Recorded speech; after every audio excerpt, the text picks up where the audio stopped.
Good afternoon, everybody, and welcome to this afternoon's webinar. We're here to look at Rhode Island's Healthy Aging Data Report and learn more about how to use data to make a difference in our work. Thank you for joining us today. I'm Ellery McNiff-Daniels, the Communications Officer at Tufts Health Plan Foundation, and I'm here with Dr. Beth Dugan from the Gerontology Institute at the John W. McCormick Graduate School at UMass Boston. Dr. Dugan was the principal investigator for the Rhode Island Healthy Aging Data Report and will help us all learn more about how the valuable resources in this report can inform our work. Next, please. Before we get started, I want to cover a few housekeeping items. The web is scheduled to run about 90 minutes.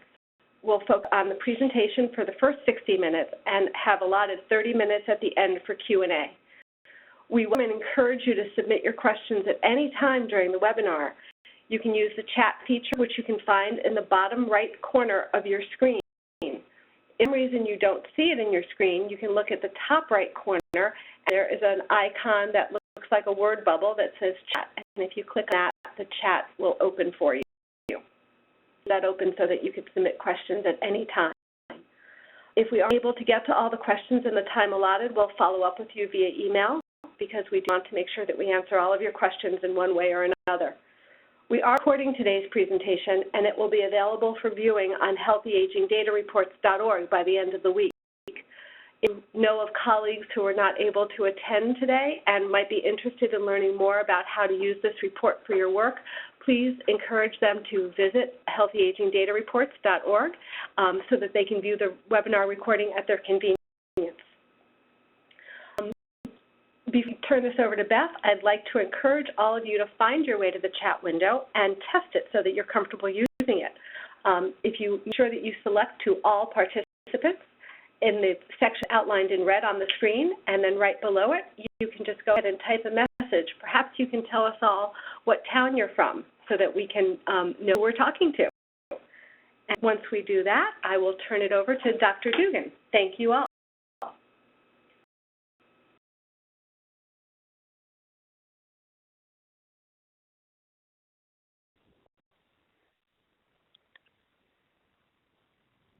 Okay. Anywhere in Rhode Island, let's put in our communities.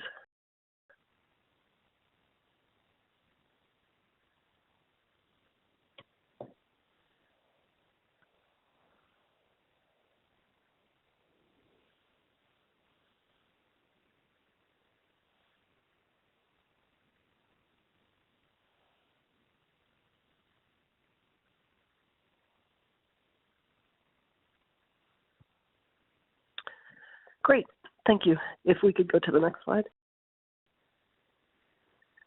So you can know how we're organizing our time and our aims for today. And the first was we accomplished our welcome and introductions and getting familiar with the platform. The slides will talk about the context for healthy aging in Rhode Island. Then we'll look at the Healthy Aging Data Report products and go through piece by piece so you can know what tools are that are now available to help you work. We'll talk about ways to use data to make a difference and share examples, and about working with partners, and then open it up to questions and the answers.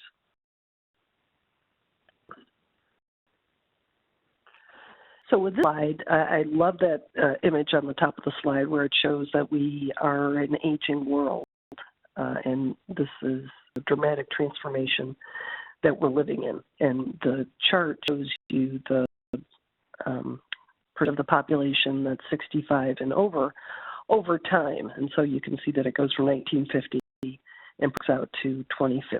And you can see that the blue line, which represents the percentage of the population of older adults, it has consistently risen, and in about a year will cross.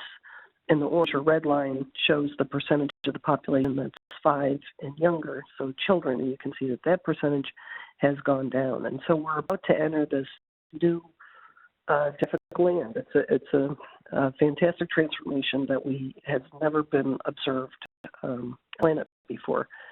And this is new. There's an urgency to our work, and this is something that will be a lasting, important change in terms of who's alive. Next. Now, Rhode Island, you can see that one thing to be proud of is that Rhode Island has the highest proportion of U.S. adults who are age 85 and older. In terms of numbers, as of 2010, there were slightly more than 150,000 adults 65 and older in Rhode Island. And looking in the future, that will increase 75% to more than 250,000. So globally, it's this transformation, and it's happening in Rhode Island as well. Across the U.S., more than 10,000 U.S. adults are turning 65 every day. And in just 14 years, more than 23% of Rhode Island will be 65 and older. So there's a lot happening globally and locally as well. Next. This is a way to portray the aging of Rhode Island, and you can see over time, this is from 2010 out to 2040, the population trends for people 65 and over. Again, a slow, steady increase of the aging population. Of strengths that Rhode Island has to build on. And the first is that you have state and local leaders who recognize the importance of data-driven approaches and the importance of local solutions. And that's not something to discount. The buy-in and support of the leadership is very, very impressive to me. There's also an active group of motivated stakeholders. Our advisory board, our community partners have really been involved and motivated in this work. And it's another piece, a strong tool, a strong asset that you have in your work in making Rhode Island more age-friendly. And then third, there are programs and resources in place that can help you. It may be possible to build on the Department of Health Equity Zones work, to build on the Aging in Community report, and partner with the Lieutenant Governor's Committee on Long-Term Services and Support. So there's a lot of movement within the state that you can build on to help make Rhode Island more age-friendly. Next. Inside. This is a screenshot or image of the highlights report, which summarizes all the work that we did related to this. And what we'll do first, take a look at what we learned about the health in Rhode Island, older adults. Next. Like much of the Northeast, when you look nationally, Rhode Island looks very healthy. And in fact, in one study was rated the 11th healthiest for older adults. But when you look within and compare across New England states, Rhode Island not fare so well, and in fact, on many indicators, had the worst rates in New England.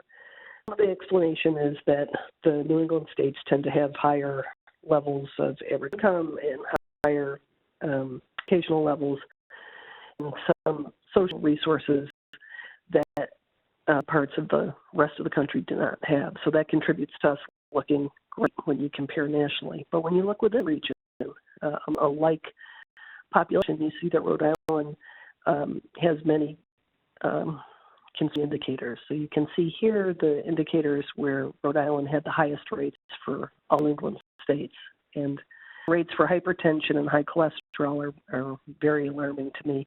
You can see almost 8% of the population has those indicators. And then heart disease, diabetes, and multiple comorbidities, those rates are quite high. So if you were looking at statewide interventions, these might be areas that you'd focus on, try and bring these rates down to more acceptable levels. Next. So that drives healthy aging at the population level. Surprising, we know that better population health is associated with higher levels of income and education, and that having a more racially diverse and acculturated population, all things being equal, contributes to a healthier population. And fortunately, that good health behaviors and the use of preventive services contribute to good population health. So areas that we can intervene on. The factors that are associated with worse population health, less education, poor population and older population, poor environments, and higher percentages of older women and veterans in the population.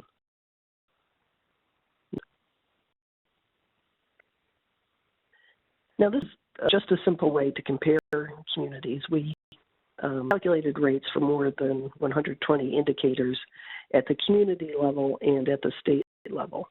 And then we counted up how many indicators in a community were better than the state rate or worse than the state rate. And this is just one way to rank order them.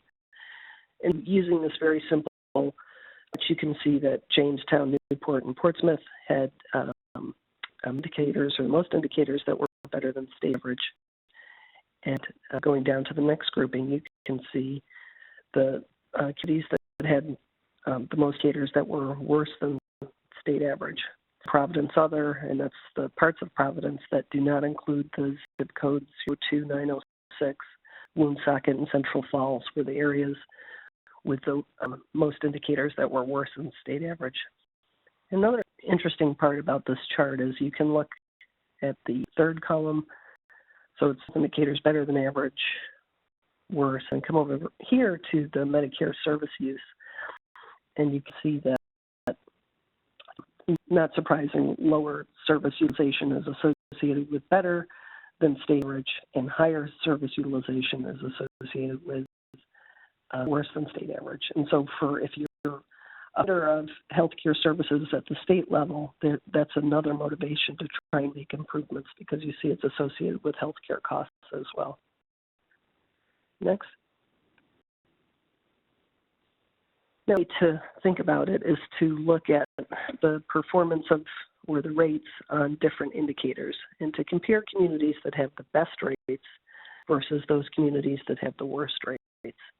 So mortality rate, physical activity, CDC preventive screenings, obesity, depression, and Alzheimer's. This is just a select list that we wanted to share with you. And physical activity is indicated is open to a lot of interventions or improvements to help. And so you can see the communities with the best rates in physical activity were Providence East, which is the 02906 area, East Rich, and North Kingstown.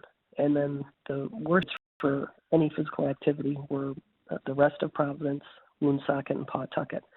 And so the challenge can be to think about what are the characteristics, the environmental characteristics or resources or assets that allow the communities with the best rates to have such high physical rates.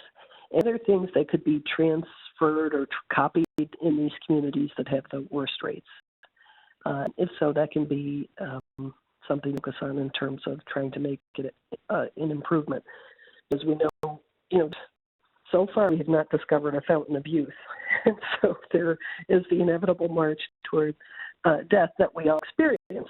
But physical activity seems to be the one thing that presents benefits for people. And if you can improve physical activity, improve overall health, quality of life, and mood. So that's the point of looking at this comparison. And you could go through that step by step with each of the indicators that are printed and look and see where the things that are characteristic of the best performing communities could be applied to the communities that have the worst rates. Next.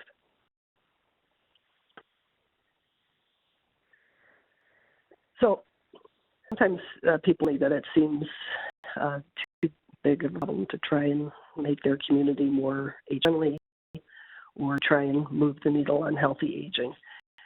And they have big challenges. I understand those feelings, but one way to do it is to use data to make a difference. So the first is to understand your community, to sit down and read the community profile, to look at who's in the community, what characteristics are, how does it compare to state, and to work your way through the other tools that are on the new site that we'll over in a few minutes, and can help you to identify what target or what to focus on. Instead of going after this huge complex issue, you can focus on one indicator that is related or will help improve the overall situation. Second thing is to not try and change the world by yourself, but recognize that the most effective change is when we're working with others. And there's, that great African proverb that I'll probably get wrong, but it's like, if you want to go fast, go alone, and if you want to go far, go with others.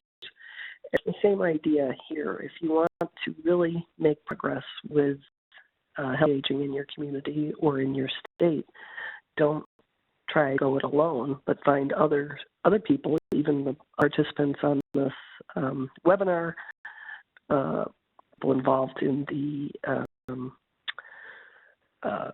healthy aging movement, our advisory board members, the Health Plan Foundation folks, and many others that are available and interested. And so find people that you can join with and learn from and be encouraged by as you move forward. And plan and act. So the one tip that we've learned through the process of this work is to start with winnable battles. And there are outcomes that you can make progress in 1 to 3 years. And then you can use the momentum from those winnable battles to help you tackle the remaining challenges that your community has. So understanding who your community is, engaging with others, and planning and acting as you go forward. Next. So let's go to the website. And okay. Thank you for your patience as I get the web here. Okay. Can I see that? All right. Here, this shows you the Healthy Aging Data Reports.org website, which is by JSI and with financial support provided by the Tufts Health Plan Foundation. And it is the showcase of data reports, and only 2 states in the nation have this data available. The breadth of data focused on healthy aging and local focus really makes it unique. And so here, I assume you're all from Rhode Island. We'll look at the Rhode Island data and walk you through this. And with this, you can see there's a left tab to navigate, and then there's also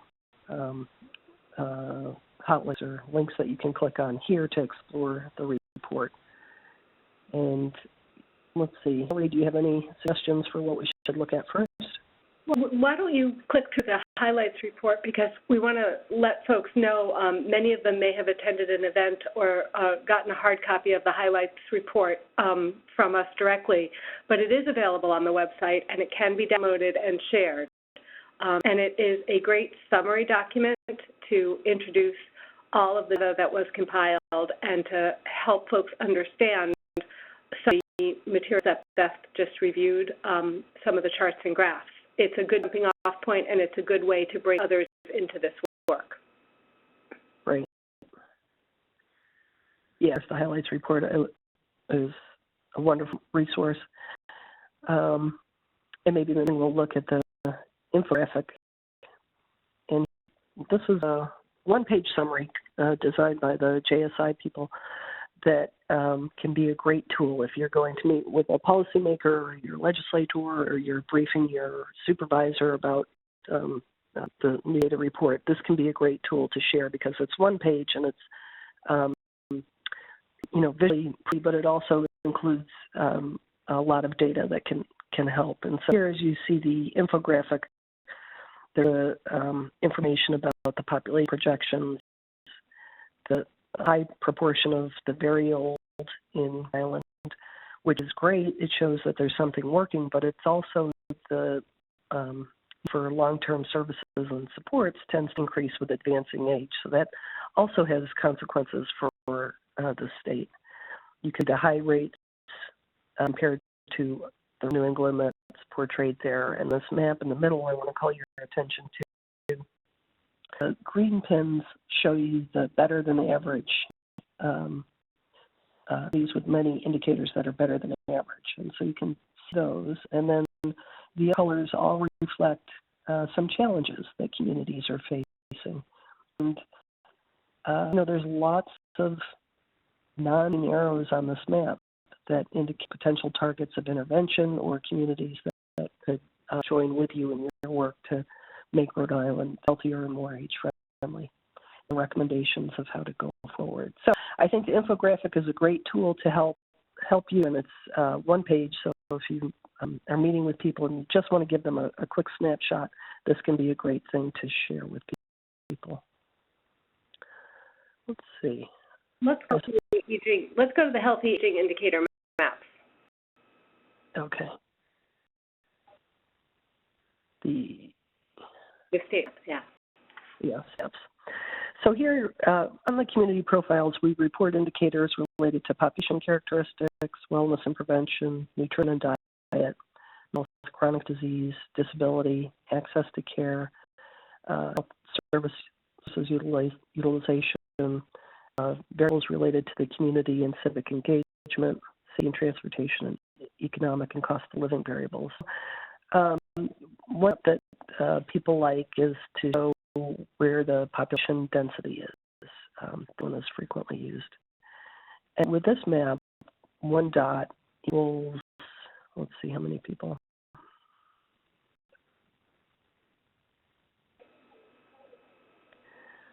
Take a load here.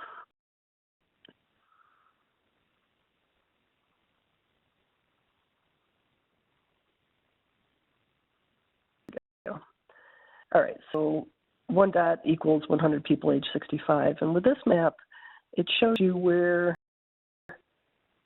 older adults are located within Rhode Island. And this can have consequences for services or for businesses that are trying to target older consumers and service delivery or planning. So this map is very popular one that people like to in their own reports or their own grant applications, that type of thing. The second page of that is a bar showing you the distribution in text. So in case you don't have great geography skills or you're not familiar with all the communities in Rhode Island, you can see in text, and it's ordered from high to low. And these the bar charts can be helpful if trying to motivate someone to become an ally or an advocate, because if your community is at either the high end or the low end, it may indicate a different reactions or responses, but seeing where your community is located out of the whole state can be quite illuminating. Popular one. And then let's look at some of the chronic disease. So let's try heart disease.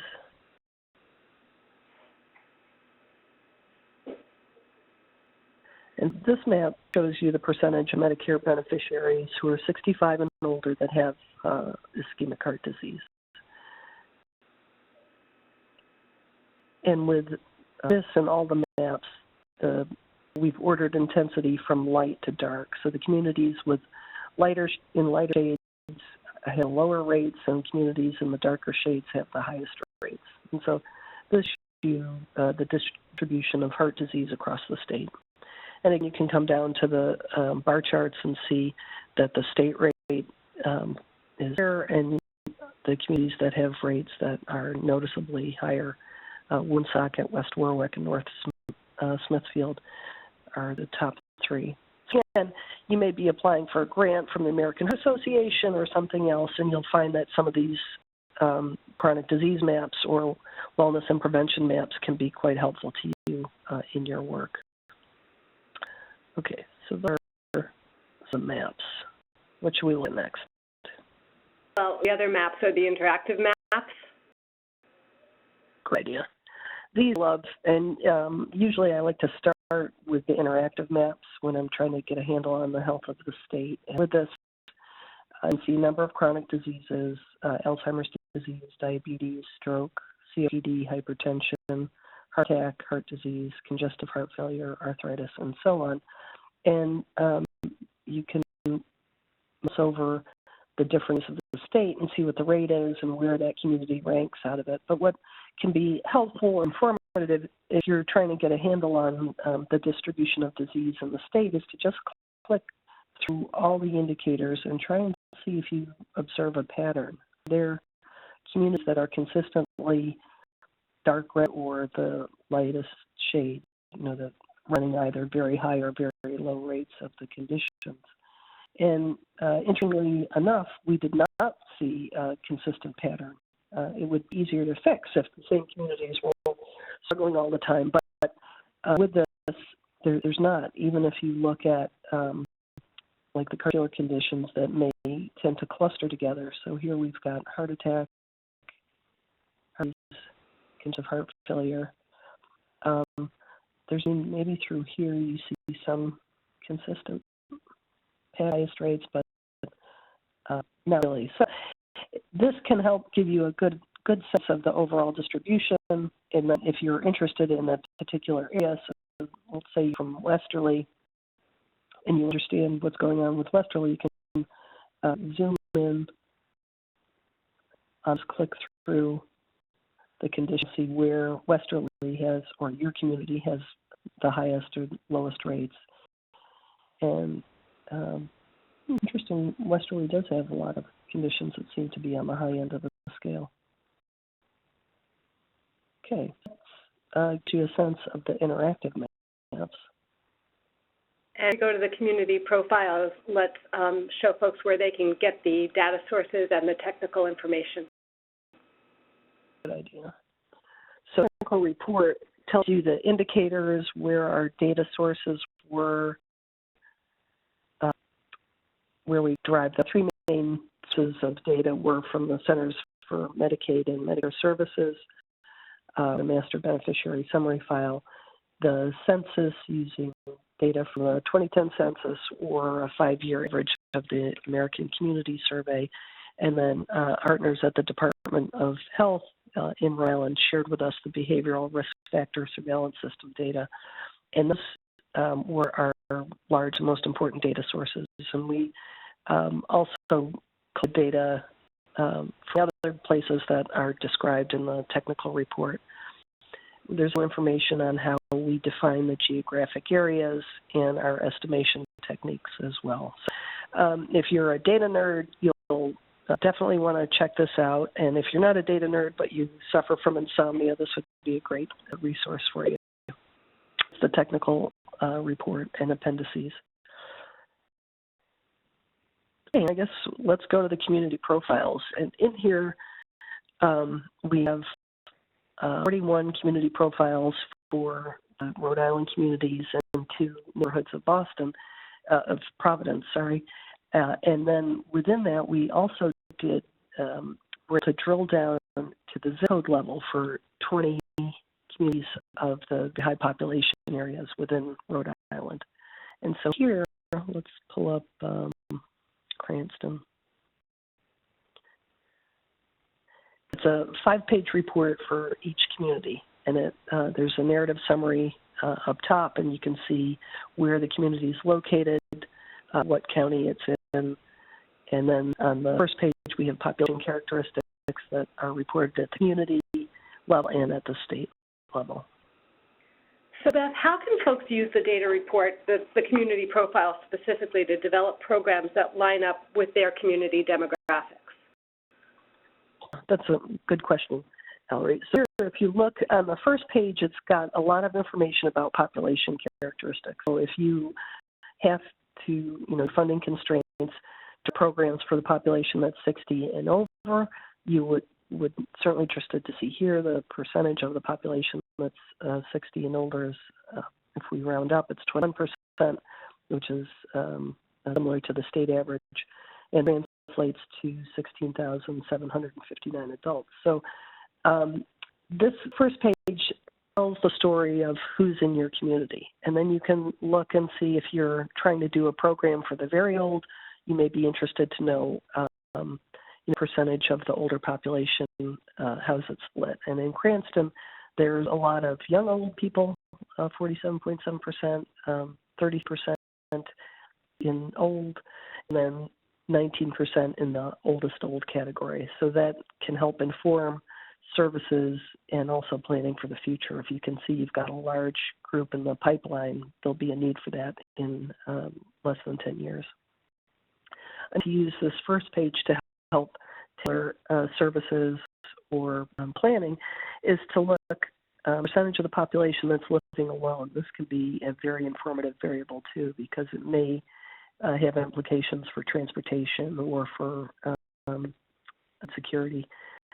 The financial situation of older people living alone tends to be worse than people who are living with a spouse or partner or someone else. So this would be another variable that I'd pay close attention to if I were trying to develop services for my community. If you had services that were to be tailored for a race or ethnic group, this page would be helpful too.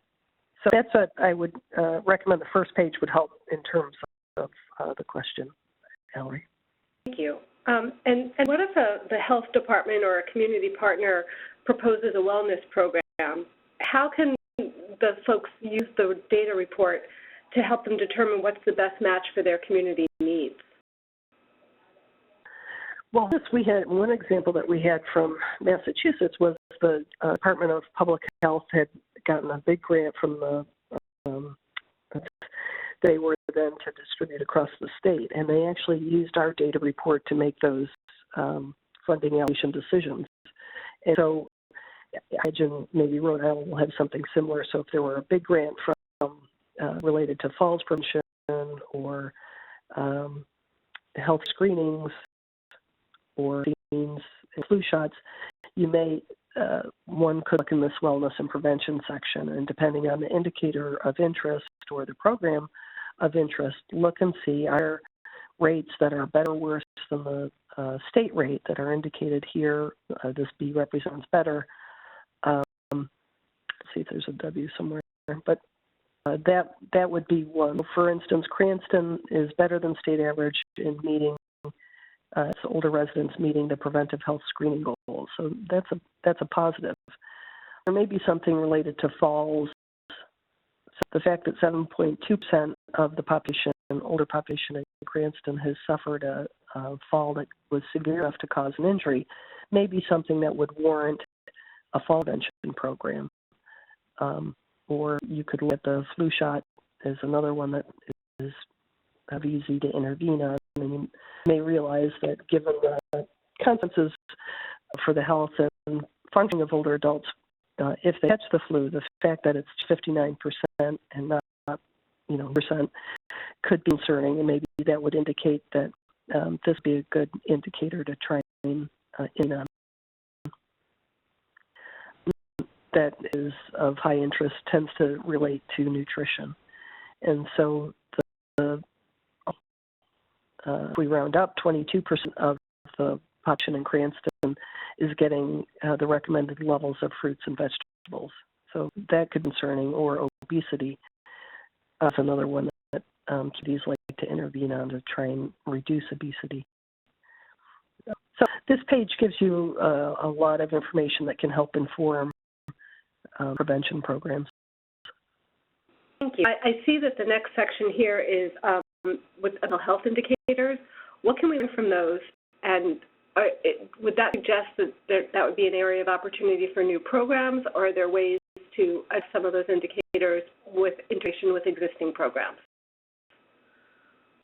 Mental health is a huge concern, largely because there's more stigma in the older adult cohort right now, and there's also a lack of access to trained providers in geriatric psychiatry. And in fact, I read something recently that most older adults with mental health issues are treated by their primary care providers. They never get to a psychiatrist or a psychologist. So these variables can be very informative. So you can see that the percentage who are reporting 15 or more days of poor mental health in the past month is 8%. That's a lot of people. And the thing on the flip of the coin, you can see the percentage who have talked with family or friends almost daily. And we're learning that social isolation is as bad for your health as smoking. And so if Now, it looks pretty good. 78% have talked with family or friends almost daily, so that's pretty good. The older adults in Cranston seem to be actually engaged. And depression rates here, it'd be 31% of the older adult population has ever been diagnosed with depression. So that can be concerning. And here, the opportunities for intervention are broad, because it doesn't have to be an anti-depression intervention. It could just be something that promotes social engagement, and the social benefits could in turn help with mood or other problems that people have. So there's a lot of room for improvement in terms of the mental health outcomes, and there's not a lot of work going on in this area. So this could be a really ripe area for people to start making progress in.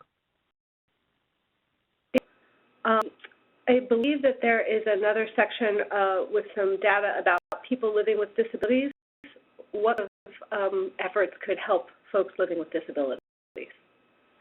Yeah, that's good. So you can see the next section is disease, and then we get to the disability section. And here we report on a number of disabling conditions, so hearing, vision, cognition, ambulance, self-care, and independent living. In this group, I almost always like to look first at ambulatory difficulties, because these can make the difference between someone living on their own or having to seek a different type of housing or living situation. And in this Cranston example, you can see that it's about 20% of the older adults report ambulatory difficulties that are disabling. So here, the indication would be, are there curb cuts? Are there benches where people could sit as they get out to walk? Are there sheltered bus stops? Are there things that make it easier for people if they have ambulatory difficulties? For instance, are crosswalks, is there a halfway spot where someone could rest if they were crossing a multi-lane road to get across? Is the timing of stoplights, does it take into consideration the percentage of the population that has ambulatory difficulties? So there are a lot of things that can make a community more inclusive and more age-friendly that would be suggested or things to think about depending on the disability indicators. If we have folks on the phone who are senior center directors or service providers, what advise them to look for when they go to their community and pull up their profile? I hear from the senior center directors, they're interested in everything, but the variables that have drawn a lot of attention, so the next section is service utilization, but coming down to these community variables and civic engagement, the Rhode Island Behavioral Risk Factor Surveillance System had these cluster variables that are really interesting. And so here you can see the first, this is the percentage 60 plus who believe that the local service organizations understand my needs. And so if you're a service provider, and a senior center or council on aging is a service provider, if your community has, if the people in your community feel that you don't understand their needs, that'd be a wake-up call that some things need to change or improve. So you can see in Cranston, it's worse than the state rate. Only 38% of the older people in that area feel like their service organizations understand their needs. More positive indicators, and these are things that if you're trying to build a volunteer base or to give life to your programs and advocacy, these next ones are very informative too. The percentage of people who believe he can make a difference, and the percentage who believe that working together we can make a difference. And so that's a lot of potential social capital that you could build as you try to make your area more age-friendly and inclusive. You can see volunteering rate, and so in Cranston it's percent, and so there's a lot of improvement. If you could get that up to 30% or 40%, there would be benefits for the older adult, and certainly tremendous benefits for the organizations that get help from the volunteers. And then see the percentage who attend community events, church, club, and so forth, at least monthly, and can be informative for people in the faith community that are trying to broaden their reach and services for older adults. So for the senior center people, these variables or indicators seem to be very important, as well as those we looked at on the first page for the age, the numbers of people that are in your area, and the distribution of that in terms of are they young, old, or among the oldest old. Those seem to be the ones that really are key pieces for senior directors as they apply for grants or submit reports to their government supervisor. And final question before we leave the community profiles for now. What if someone is asked specifically to develop programs for vulnerable populations? Good question, thank you. So this next section is safety and transportation, so you can see crime rates and fatal crashes and alternative transportation programs that are available for the community. And then depending on how the vulnerable population is defined, very often it's related to economic factors. And so with that, I tend to look at the percentage with income below the poverty level, and that may be a group that are targeted, or the percentage that are receiving food stamps, if it's a nutrition and diet program. Or it can also be back on page 1, let me pull that up, the percentage that, again, depending on how you define it, it may be people who live alone are part of the vulnerable group, or that next indicator, the percentage of the population who speak only English at home. That's a very tortured way to try and get at non-primary English-speaking families who may need services that are delivered in another language, or at least have information available in other languages. So with this, if there's a percentage of the older population who only speaks English at home, that means that another language is probably their primary language, and would be a group that you'd want to find more about. What do they need? Do they need jurors or information or programming in alternate languages? And that would be potentially a vulnerable group to look at. And last indicator I wanted to call your attention to is just related to the cost of living. And this is the Elder Economic Security Standard Index. And this calculates a ratio for what it costs to live in a particular area. If it's less than 1, it's expensive than the state average, and if it's more than 1, it's more expensive. And very often we'll see older adults spending down resources, especially if they're in a high expense, so a community that's like 1.4 or 1.5. It costs to live there, and that can cause older adults to burn through their resources so that they then graduate into this poverty level and food stamps area. So it's something to keep an eye on in terms of what's the expense of your community or your county in relation to the state, and how does that correspond with the poverty that you're seeing among the older residents.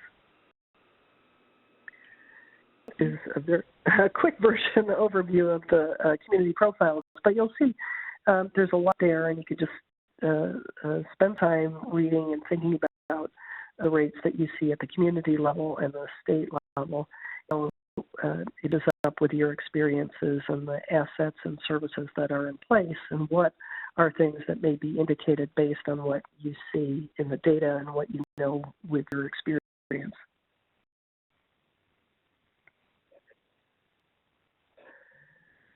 One other thing, let me just show one more thing.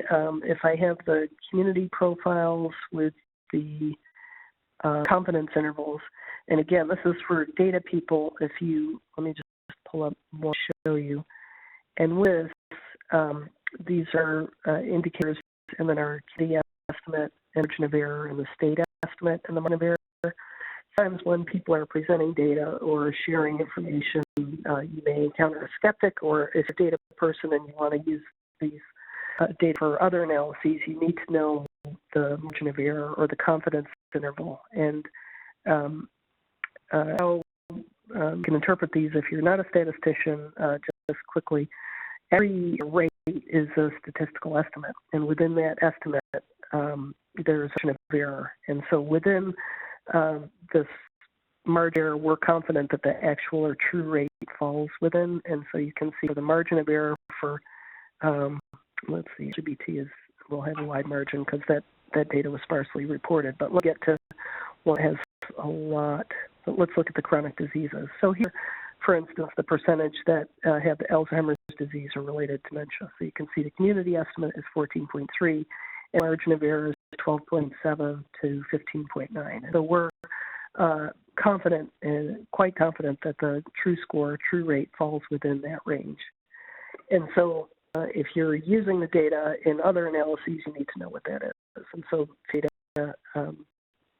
acts in your work, or if you have a colleague that's a real data person, they will want to look at this, the confidence intervals. Okay, I think we're Thank you. I just switch back to Marlo's screen so that we can zoom the presentation.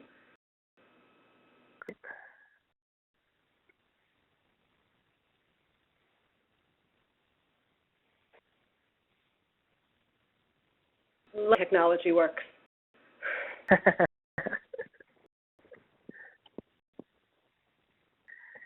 With this, this slide is just a summary of the things we went over. There are 41 community profiles that contain 120 indicators, report rates at the community and state level.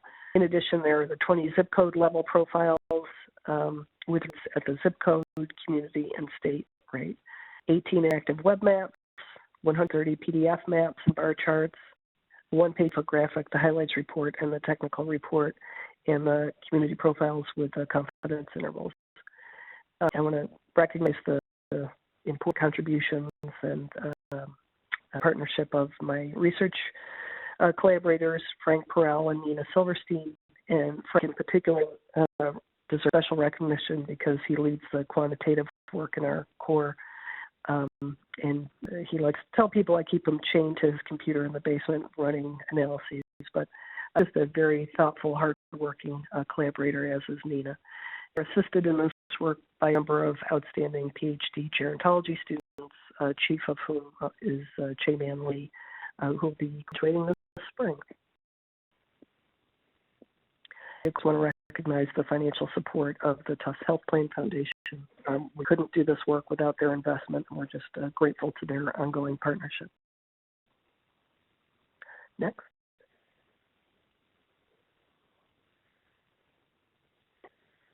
Okay, takeaways. I hope you're read that healthy aging is important.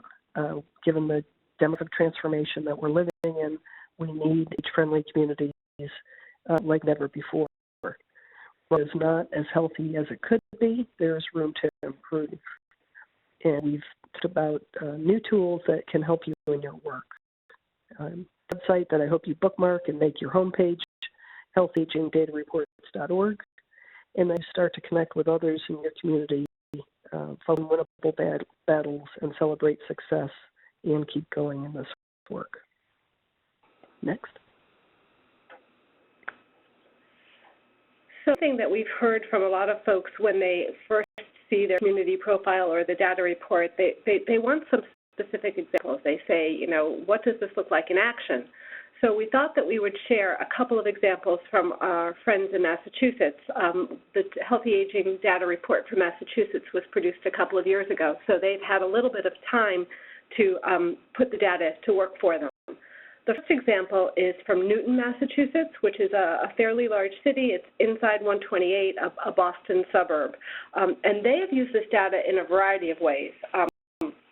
A strong Council on Aging in place, and they use the data to inform the strategic planning to make the Council on Aging more responsive to the community. They also had been discussing applying to the World Health Organization's Age-Friendly Community Program, and the application for that requires a great deal of specific information, and they didn't have to go out and do additional research because they were able to find the data in the report. One thing that I think is really significant is that there was a budget implication where the data was actually very helpful to folks in the city of Newton. When the city was taking a look at how its social services programs were funded and supported, there was thought of reducing or eliminating one one half-time position for a social worker. And because the folks who had been working with the data report and with the Councils on Aging had been looking at their community profile, they were able to go back and look at it more closely and identify that there were higher rates of depression in the city than other places in the state. They brought information to the attention of the folks doing the budgeting and making those decisions about how to reorganize the social services program, and they preserved that social worker position. And certainly having a specific information made that conversation smoother and easier, even though I'm sure that many of the folks working in the field had a sense that that was the case. They actually had something concrete to back them up. And then the other example that I think is also a really wonderful reflection how having data can empower you is that, you know, like many communities, there was a gap in senior housing available in the city of Newton, and a proposed housing development was under discussion, and the folks who had been doing the work with the data report were able to endorse that because they saw how it aligned with the community needs. So a number of different programs that were already in place, a number of different partners involved, some of them maybe not the folks that you would expect to be working on traditional senior issues. You know, there was planning, there was zoning, there were other departments in the city, but they were all encouraged to look at what they were doing through an age-friendly lens, and were all able to benefit from having actual hard data to help inform their decisions. Next, please. An example is from the far western edge of the state, out in the Berkshires. And so there are 32 different cities and towns in Berkshire County. And when the data report came out, it was a catalyst for conversations that may have happened anyway, but it certainly spurred the discussion on. And folks identified that they were grappling with some very similar issues, and they also identified the opportunity to think differently about how they did their work, that they could perhaps have more impact or save money or allocate their resources in a different way if they worked together. So a new initiative was formed for age-friendly Berkshires and bring together all the folks who are working in 32 cities and towns. It's a very diverse group of people. It includes business leaders, municipal leaders, from various cities and towns. It includes service providers. It includes older adults themselves. They discuss a variety of issues from housing to transportation to activities that would engage older adults more in their community. They have been very successful at getting buzz throughout the older adult community and beyond. They've sponsored countywide events. They've actually had the Secretary of Elder Affairs out to meet with folks in their community. So they took a different tack. They came together, and the data report was the impetus for that coming together and creating this different process and different format for working together. And Bob in particular has been really great in sharing her success with other folks throughout the state and helping them think differently about how they can work together and achieve impact in the community. Next, please. So we think about moving forward. We encourage all of you who have joined us today to think about the people that you work with, to think about what you're seeing in your community, and to identify the issues that make sense for your community. It's going to be different. You know, the community profiles will probably have some common threads, but there will be some opportunities that jump out for your community. So identify the issues that you want to start with. Think what resources are available to you. Do you have a senior center? Do you have folks in the community who are already organized? Do you have a particularly strong volunteer engagement component in your community? Is there a university nearby, Rhode Island College, Brown University? Some of the other schools may have programs, may have students who are available to help you for this with this work. Think about not only the resources that would traditionally be applied to elder services in your community, but think more broadly. Once you have a sense of issues and your inputs, then think about what your action steps need to be, who you need to reach, what will get you there. Identify your audience, and again, think your audience will certainly include older adults, but it may include some other folks that would not usually be on your list. Know that any of the cities and towns in Massachusetts, as they're thinking about action steps, folks from municipal planning commissions and planning departments have been part of those conversations because they may be the folks who can help with what's down the pike and what might need to change in terms of community planning to accommodate the growing population of older adults. And finally, as Beth said earlier, recognize that this is long-term change, but there be some short-term opportunities. It's great to be able to celebrate a win. So think about what is a reasonable initial and think about the map for how you're going to achieve the longer-term outcomes as well. There are some that will build on each other. There are some that will complement each other. So think about the organizing framework so that you can the resources of your community in the way that's most successful for you and all of your neighbors moving forward. Right?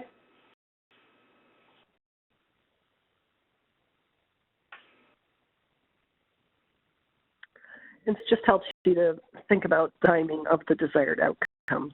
So the outcomes that you'd like to see soon, what are the ones now, soon, and eventually is sort of how I think about it. And there may be the initial changes in the knowledge base that you want to achieve. You want people to have greater awareness or to be more motivated. Long term may be actual changes in behavior. Do you increase physical activity or the eating of fruits and vegetables or getting flu shot, the practices, policies, and procedures? And then long term, what imagine an age-friendly community? What does it look like? And what are the long-term macro changes that you'd like to see that actually helps your community be one that makes healthy aging a priority? Next. So thank you for your participation and your interest and your partnership in this work together. We are making healthy aging a priority in Rhode Island. Our hope is that Rhode Island, in turn, can be a model for the nation. Next. Great. At this point, if you have questions that you've sent in or thoughts, this would be the time that we'd want to engage. I have a couple of questions here, but before I ask the first one, I do want to invite participants to look at that chat window in the bottom right corner of their screen, and if any has come to them as you've been going through the presentation, please do share your thoughts, please share your questions. We'll get started with what we've already got in the queue, but we do have some time, so we can take additional questions.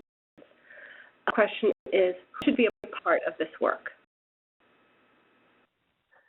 Great question. So with that, there's the usual suspects that we rope in to be involved in our work. So there's the Senior Center and the Aging Service people and the Alzheimer's Association and AARP. But with this, what we're aiming for is basically a re-engineering of society that becomes more age-friendly, and so that it's poised to allow older adults to have meaningful roles and contribute in meaningful ways, and also supports us as we get older. And so that's a big work. And so it may be that there are, not the usual suspects that you enlist. So maybe the first responders, maybe the mayor's office, maybe the planning department, the small business or large business. Rotary has some interesting programs there. You shouldn't be limited by the usual cast of characters that we rope into aging activities, but think creatively about who could be a potential ally. And as we make this, because remember, what works for the oldest of us works for the youngest works for everyone in between. And so it's not that we're pitting one generation against the other or that it's some special interest group, but it's actually good for the entire community as we become more friendly and healthier. And so think creatively about the people that you enlist to work with you. I don't know, do you have any other thoughts on that? I think that's really good advice, and I do know that in some of the bigger cities, particularly Boston, that they have found that every single department has to do their own strategic planning process. And so the folks who are working on Age-Friendly Boston have introduced themselves to the planners for various departments, whether they be transportation or parks and recreation or whatever other department, and encourage them to think about the aging population as they do their work. To your point, Beth, a curb cut that will work for somebody who's older who might need a walker is also going to be very helpful to a parent with a stroller. So think about the way your work can help others do a better job with their existing work. We would encourage you to many folks beyond just the usual circle. The next question is related to the importance of offering volunteer programs. I've actually heard you in the past, Beth, refer to volunteering as a silver bullet. But the question is, how does the data support the importance of offering volunteer programs? Can we pull something out there that can help us show our colleagues why it's so important to do this? I mean, a number of tacks that one could take. And first, volunteering helps the organization that's being assisted by the volunteers. So there's manpower or per-hour benefit that accrues to the aide or group that is served by the volunteer. And there are benefits that accrue to the volunteer. So it's a chance to the volunteer activities involve some social action, which has positive mood and health benefits. And then there's the physical tasks of getting to the volunteer site or doing whatever the volunteer tasks are. So the like physical activity is our best fountain of youth right now, and volunteerism appears to be a close second. So if you can find things that promote physical activity and promote volunteerism, you're going to see benefits for the volunteer, and at the population level, as this becomes more widespread, there'll be gains in population health as well. Thank you. So I have a question here about things that you observed as you were analyzing the data, specifically around gender differences. Good question. Yeah, our advisory board had a number of people who had served on a commission on the status of older women in Rhode Island, and so they asked us to do some analyses looking at gender differences. Interesting ones that we saw. Overall, older women in Rhode Island tended to have higher rates of less serious chronic conditions, and older men had higher rates of the serious chronic conditions like heart disease, diabetes, and hypertension, and so on. So there was a difference in the health profile that we observed, and in terms of health behaviors or health practices, we saw differences as well. Older women were more likely to be socially engaged and have had social support, had talked to family and friends in the past day or past week, and to eat a healthy diet. So we saw older women were more likely to demonstrate those health behaviors, and older men more likely to have physical activity in the past and to get the CDC preventive screenings, the recommended screenings, which is like a summary measure of all the screens you get per year. So that was a little bit surprising because in most of the literature you see older women tend to have better health screening behavior than older men, and yet in Rhode Island it was flipped. Older men were better. So those were some interesting trends that we saw in regard to gender, and those summarized in the highlights report in case any of the participants want additional information. Thank you. So that was the last question that had been submitted through the chat. We do have some time available, so if folks have additional questions, I encourage you to submit them through the chat box now.